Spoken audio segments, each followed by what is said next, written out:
Our next talk is by Richard Schneeman. Am I saying that right? Good job. Thank you. When I told him that, he was talking about something he built, Run Doc. When I told him I used it, he expressed his joy by saying sorry.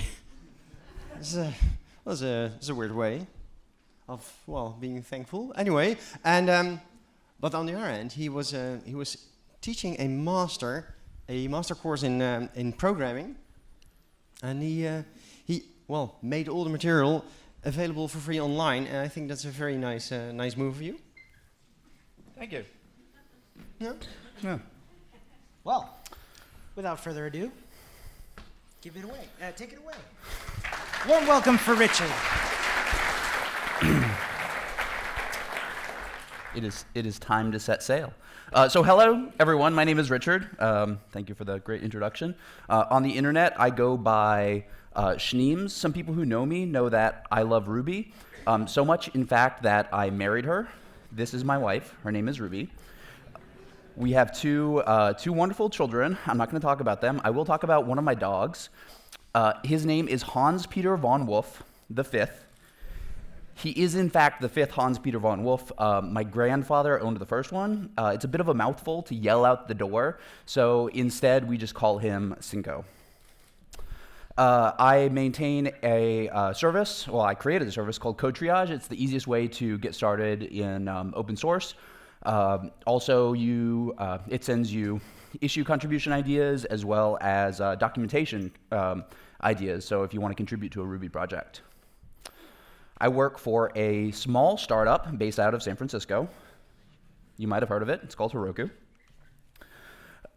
They were nice enough to pay for my flight, which is fantastic. And they also pay me to work on the Ruby build pack as well as some other open source things.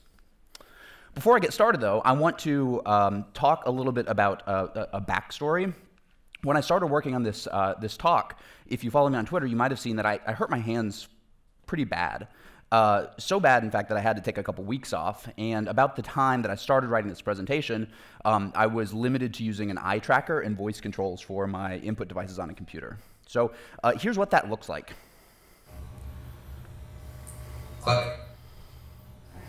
Sun. Cap. Heart. Near. Each.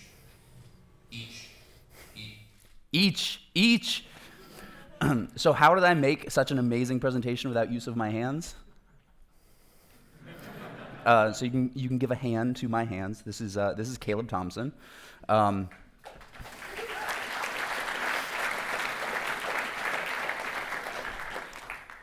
also have to thank a voiceover artist, Yuri, who you will be seeing her work later. But here's Yuri. Hello, I'm Yuri. I'm a Japanese voiceover actress. Today I will be playing the voice of the rabbit, Konhare, who you will meet very soon. I was also told that we have to have boat jokes since we're on a boat, if you haven't gotten enough of them yet. So why do we have a Ruby conference on a boat? Huh? Because everyone knows that Ruby is written on top of C.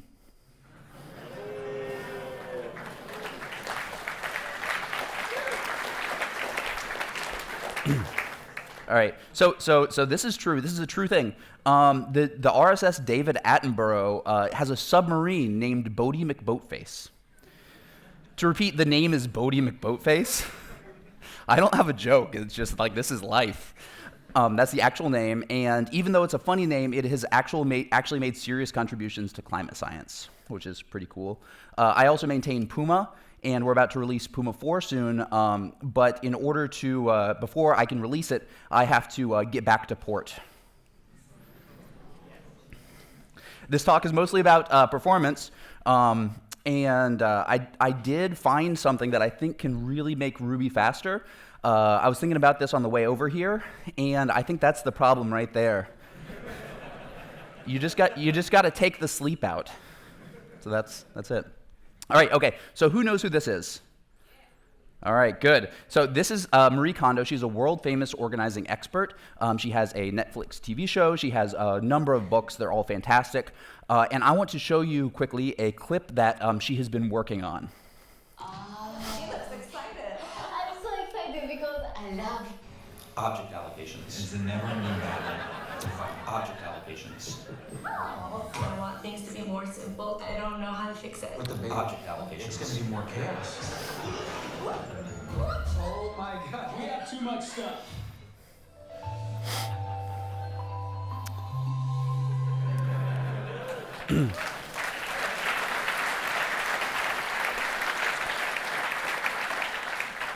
Thank you, thank you. I think this is going to have a wide appeal on Netflix. You should look for it very shortly. Unfortunately, Marie couldn't be here with us today, so instead she set her pet rabbit, Con Hair. こんにちは、皆さん。ようこそ。私はコンハレ。英語でハレはウサギ。って意味なんだ。ウサギはどんどん速く進むのが大好き。Hello and welcome everyone. My name is Kon Hare. In English, hare means rabbit. Rabbit loves to go really fast. I love colors, so I love Ruby. I also love performance.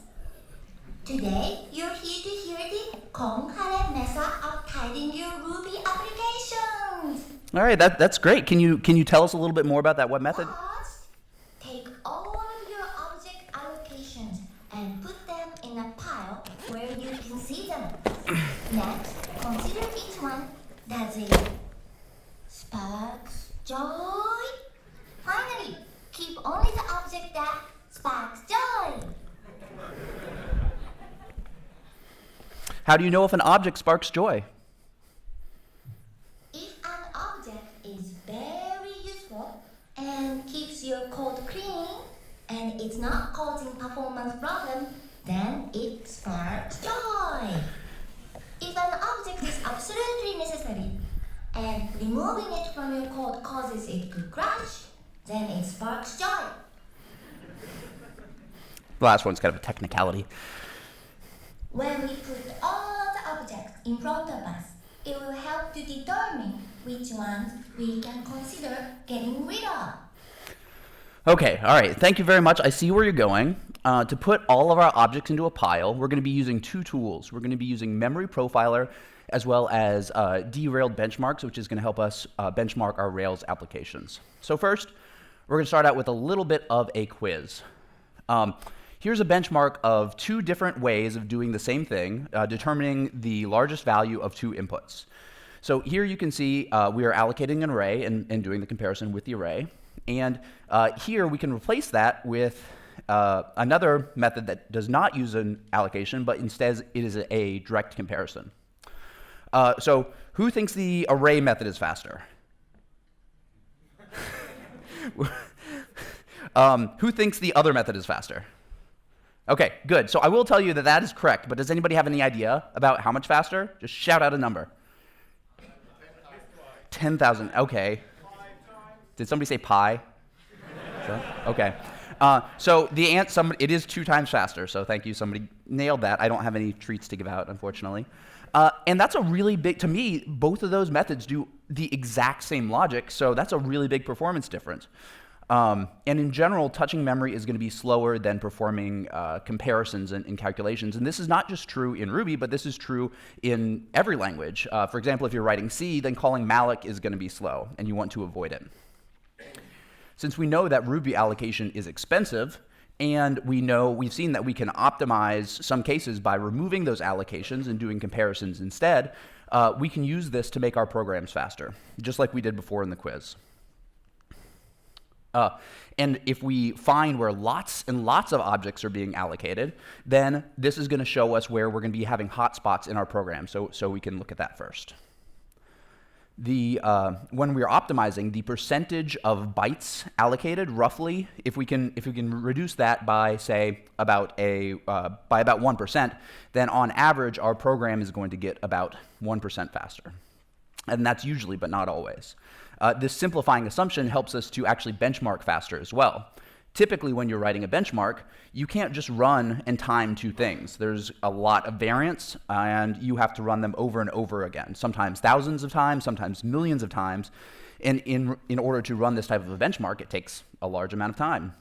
If you're using benchmark IPS, it's 5 seconds each time. So in comparison, if you're just comparing memory directly, 100 bytes is always going to be 100 bytes. It's consistent, and we only have to take one measurement instead of thousands. This is also going to allow us to prototype faster. We can use this as a simplifying assumption.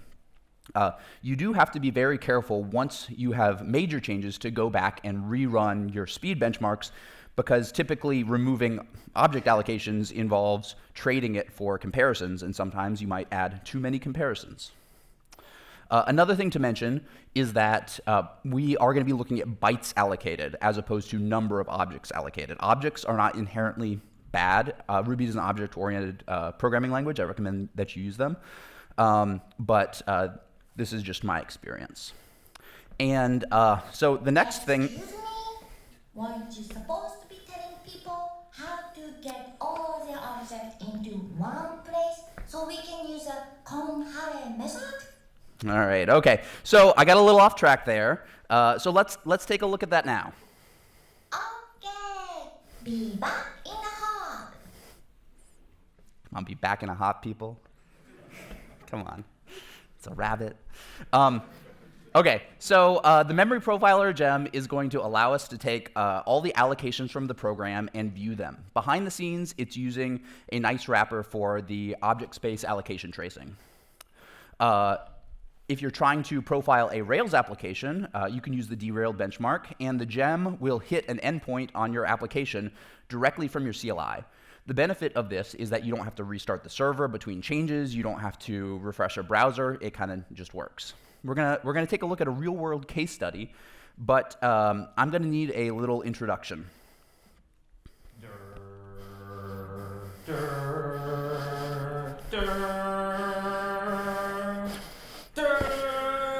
Dun, dun, dun, dun, dun, dun, dun. I call this section inadequate record. Okay, first off, we're going to run derailed against the target application, which in this case is code triage, and it's going to give us a pile of memory allocations. So this is our pile. The output is going to show the most memory allocations at top, so that's where we're going to start looking.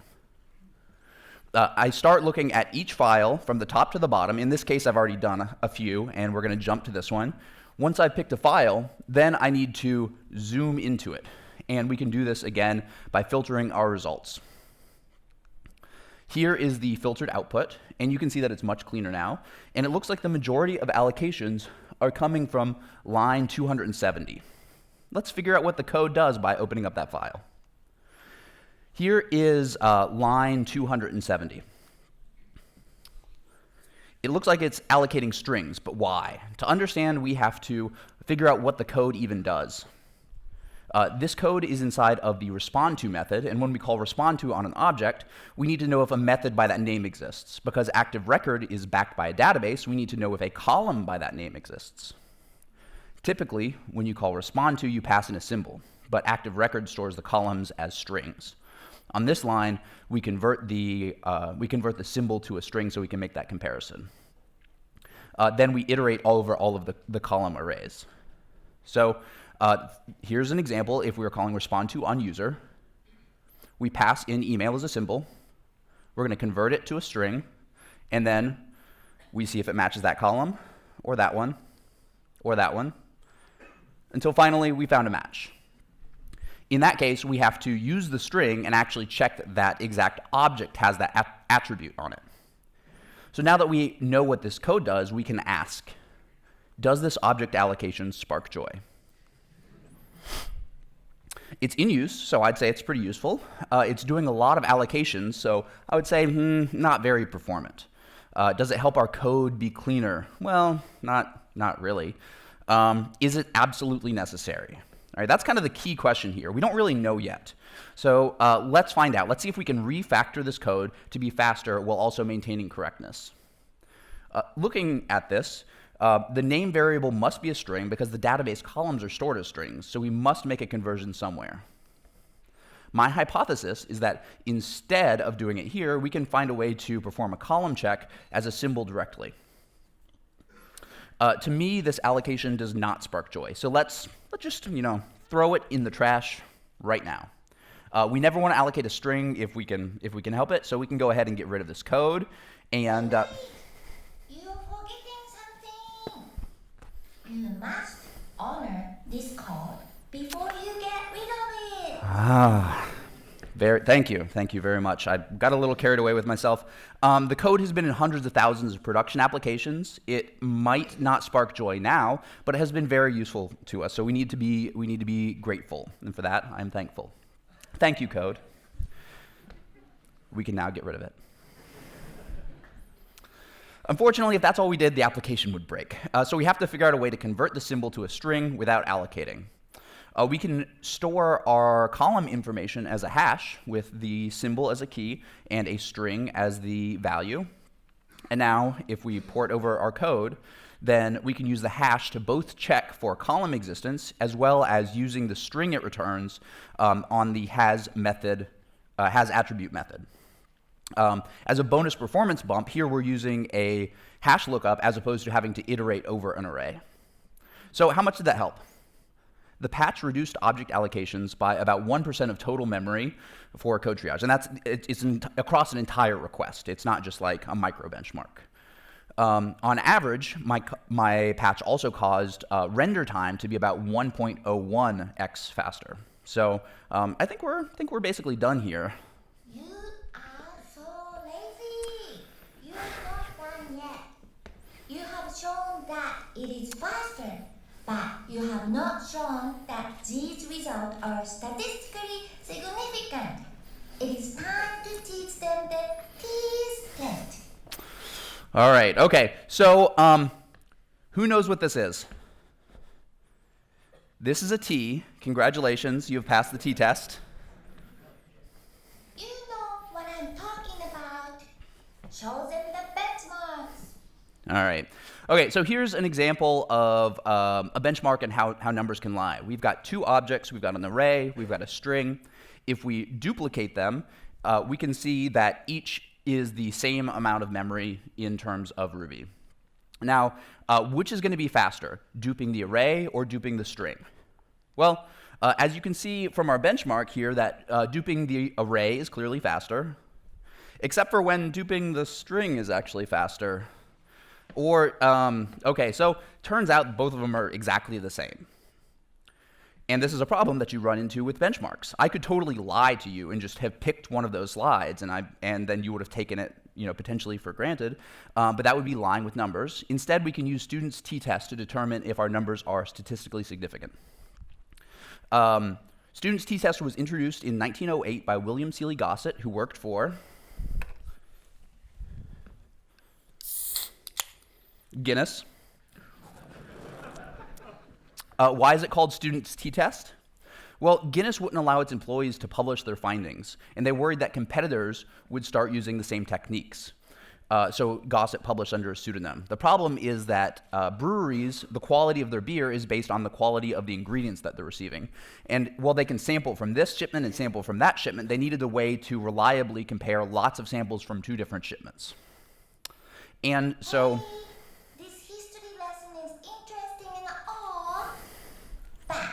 Let's get back to object allocations. Okay. So I use an advanced statistical tool set. It helps you to Excel. There's a function that generates a Ttest for you. If it is under a certain threshold, 0.05, then it is statistically significant. Well, was your change statistically significant? Yes. So it got merged in. Good. But 1.01 times faster isn't much to brag about. You need to get 10 pull requests merged into make the problem 1.1 times faster. Okay, that's true, but it is a 1.01x speed increase at the request response level. So theoretically, if your application needed 100 servers previously, after this patch, it now needs only 99. That's pretty cool, right?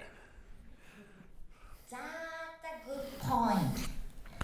But still, it's only one PR.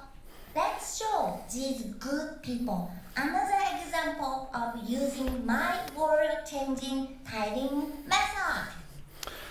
All right, so what's the first step? First, collect the object in one place. All right, so here's our pile of memory. Like before, I started at the top and worked my way down. We're going to zoom into this file and see if we can make anything faster. This time, we'll be taking a look at active models time value to RB. It looks like the memory is coming from line 72, so let's open up that file. On line 72, we are matching an input string against a regular expression. This allocates a bunch of memory because each of our grouped matches is going to allocate a new string. Now, does this object allocation span joy? Before I can answer that, I have to figure out what does it even do. I don't know. What does this method do? I can see here that it accepts a string argument. I can go down here and see that it's taking all of the different string parts, and it looks like it's assembling a new time object. So can we make it faster? On this line, we're not really doing anything. We already have all of those matches. We're just calling 2i on a bunch of them. There's not a whole lot to optimize there. But what about here? What about on this line? What's even happening? So it turns out that $7, the 7th regex match, is going to be a string that's going to start with a period, and it looks like this. Once we perform all of this logic to it, we end up with a variable that looks like this. So we're basically just converting this decimal number into an actual integer. Can we do it better? We can guard against the most common cases that when it's exactly 7 digits, and in order to do that, first we have to remove the leading period, and then we just convert it directly to an integer. Just call 2i on it. Now, is it faster? Here's a micro benchmark, and when we run it, we see that the code did, in fact, get faster. So is there anything else that we could do here? I don't really think so. Don't give up now. You practically know nothing about how this method is used. Right, okay. So that's true. Let's put in some debugging statements and figure exactly how the code is even used and why it exists in the first place. Here's one backtrace, and I'll admit it took me a little bit of time digging in here, so we're just going to kind of jump to the fun part. Here in the backtrace, these methods are being called because we are generating a cache key. So let's go ahead and we can open up this file. If we follow the stack trace backwards, you'll see that what is happening is active record is taking a string from the database and converting it into a time object that is then used to generate a cache version. This is where it calls line 99 on the cache version method. And here is the cache version method, which is conveniently in the same file.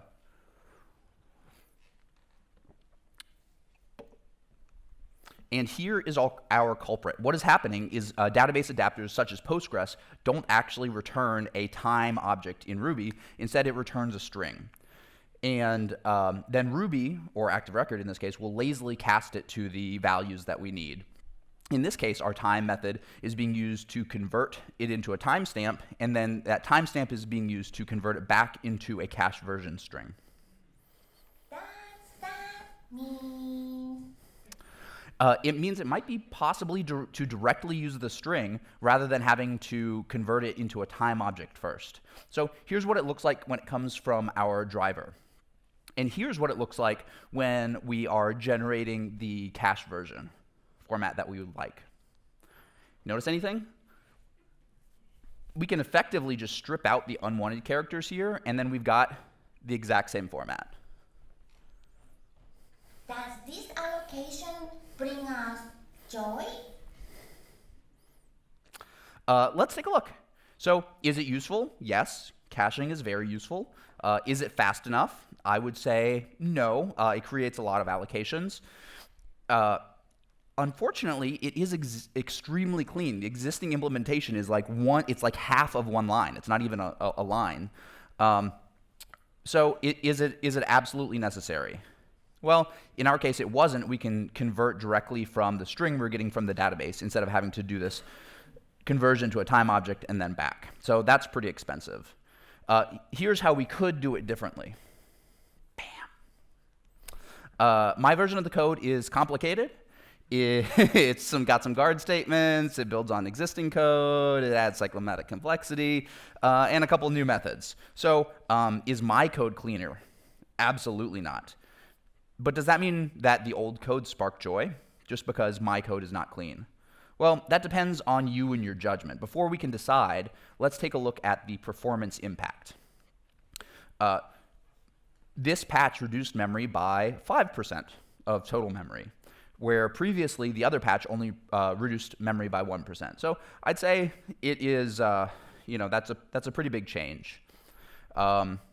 Did we reduce memory? I'd say yes. What about performance?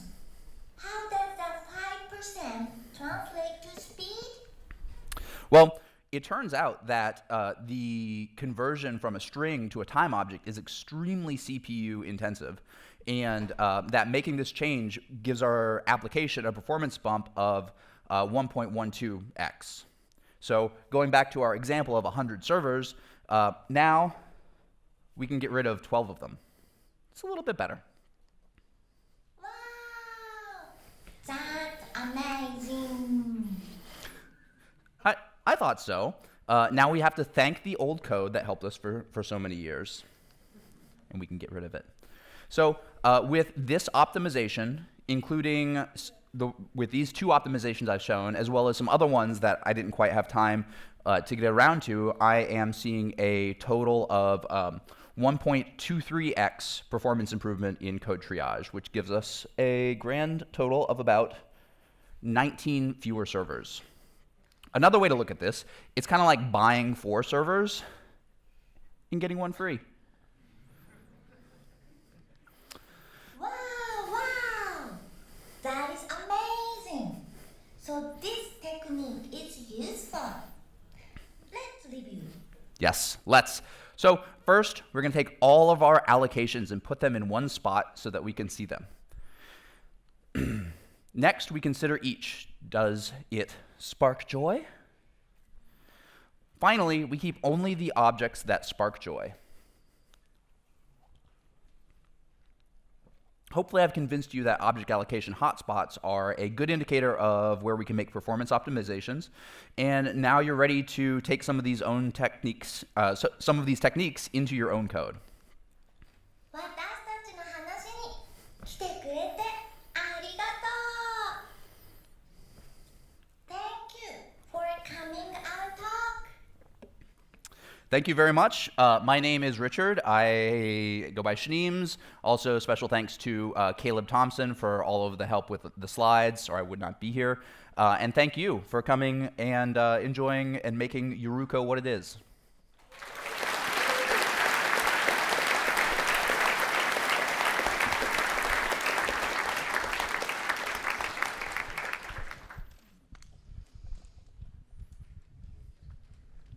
Thank you so much, Schneeman. We've plundered a little something for you. Thank you.